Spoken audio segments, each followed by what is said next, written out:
Hello and welcome back to today's final splash of paint. It's time now for our regular Art Bite feature where we look at a short inspirational project designed to inspire your creativity.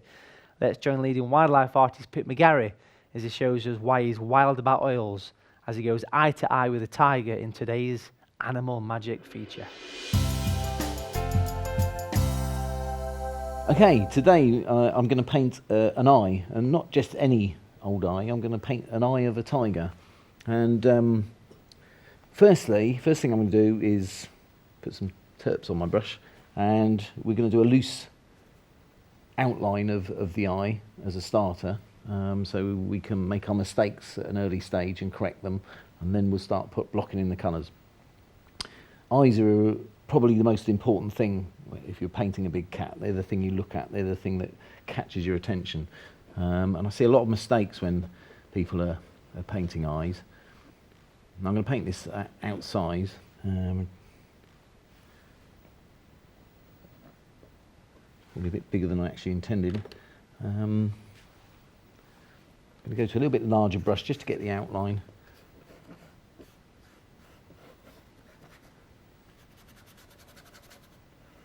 Let's roughly get that in. Now the eyes of a tiger, there are lots of different types of tiger. There's a Sumatran tiger that comes from obviously Sumatra, which is smaller and darker, probably a prettier type of tiger than all the way up to the Siberian or Amur tiger, which lives in the north of the hemisphere. And that's a much bigger and paler cousin of the Sumatran. So the eye for each would vary. So this is just a very general eye of a tiger. So okay, I've done as you can see, I've done a round, got the stripe going off there. This would probably be just a little bit of the shadow stripe. Again, I'm just sketching in loosely the eye. And before I go any further, we'll just put some basics in. Again, very loosely and lightly with we have a round pupil. We may adjust this as we go along. So we've got a pupil there, and the eye can be so many different things depending on how it's affected by the light. If you've got a strong shadow cast across it or above it, but we're just going to go for a fairly generic. And this round bit here is going to be a kind of fleck of light. One thing people often forget, which is very important, is the lip in the eye. Just paint it all black. Let's go a little bit deeper with this. Get a bit thicker because they do have very. Now I think we'll cut this across. The ball of the eye is round, but the actual lids around it actually can change that shape. We've got a kind of big. Okay, now we'll go to a smaller brush. If I can find one. So I've got a number 4 bristle brush. We'll start putting in a little bit of colour. Now around the rim of a tiger's eye, there's a kind of orangey colour that I've quite failed to capture here. You just have to mess around a little bit sometimes to just get the right. And just do this around the edge of the rim here.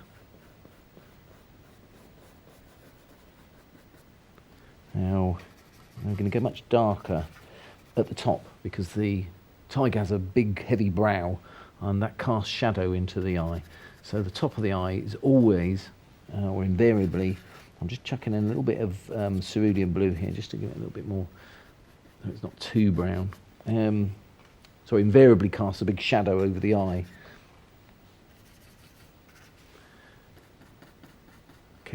Being careful not to block in this little dot here, which is going to be a dot of light. Now, predominantly a tiger's eye is yellow, so we must make sure we get some yellow in here, even though it is a lot darker, just to show a hint of keep that brow coming across, just to show a hint of yellow in the shading.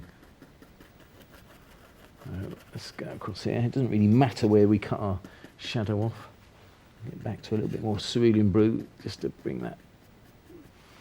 Keep correcting that. The brow. It tends to the shape will wander if you don't keep keeping it true with a little bit of adjustment.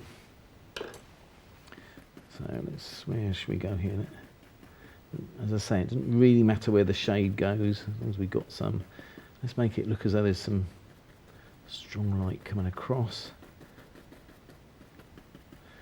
Darken that a little bit nearer the top again. It can be very dark sometimes.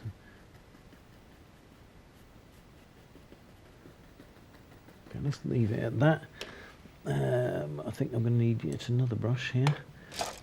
Let's go for a smaller one. This is a number 3 Bristol brush.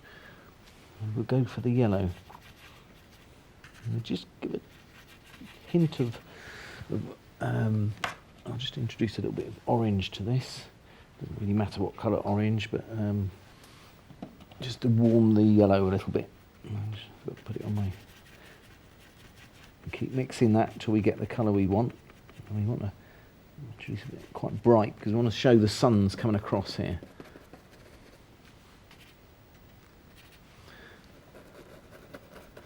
Okay, so you can see that we'll get a little bit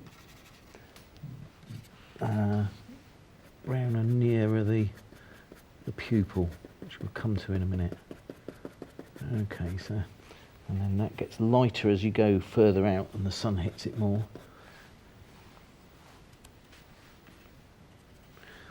Just bring that round like that.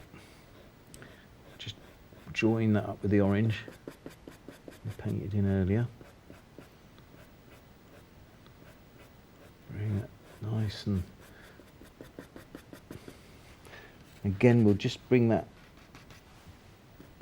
tad of colour in, touch of colour in here around the pupil, and we'll go to the watercolour brush again just to.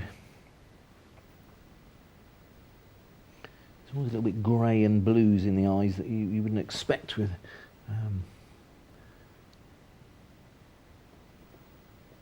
around here, so see where I'm headed with this. And everything. Again, we'll go a little bit lighter around the edge because we want to make this seem as though the sun's on it. Be careful to blend those edges. Keep that orange there. I'm going to go directly back to the orange just to make it a little bit orangier around the edge here. Again, you don't want it too exact. Just an impression of the orange.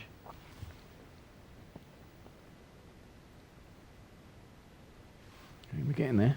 Right, then I'm going to go in with the pupil, which is just going to be ivory black.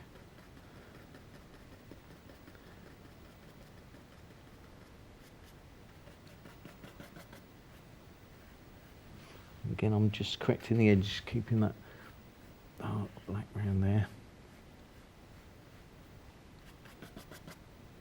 Go around here again as well, just to make that a little bit more defined.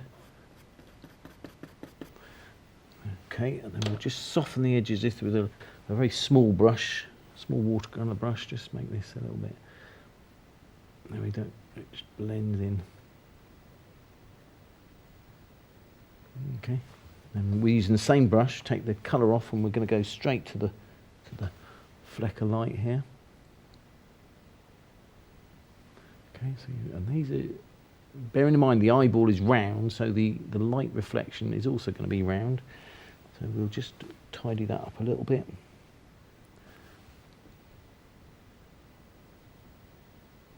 Okay, just make that a little bit rounder. Okay, so you've roughly got the. Now you may say, how is that a tiger's eye? But this is, bear in mind you've got the brown coming in up at the top here, somewhere around here. So yeah, can see where it's I'll get some greys in here as well. Using a bigger brush.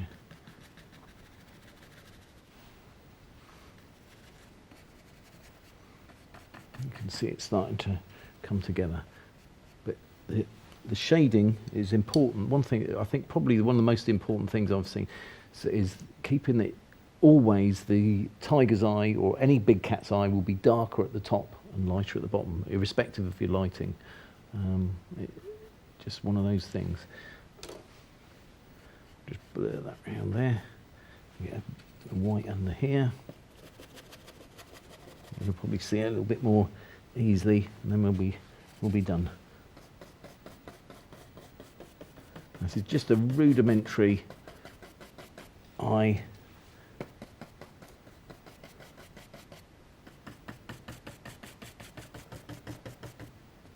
Get another dark under here.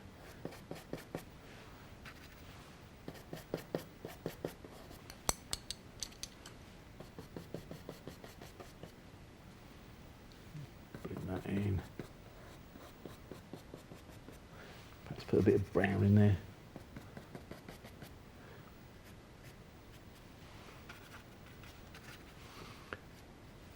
Keep going back to that ivory black.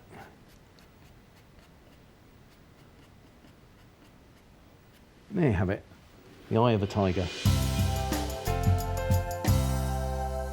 Lovely details and great technique. It's clear to see your love of wild animals and your passion for oils. Thanks, Pip.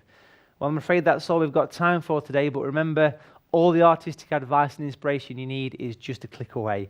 Visit the SAA website at saa.co.uk for more information and resources available to support you on your creative journey.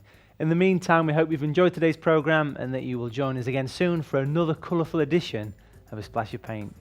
If you'd like to receive a regular splash of paint, sign up to the SAA's free e-newsletter. Visit www.saa.co.uk. We'll make sure you get all the latest news, exclusive offers and events delivered direct to your desktop.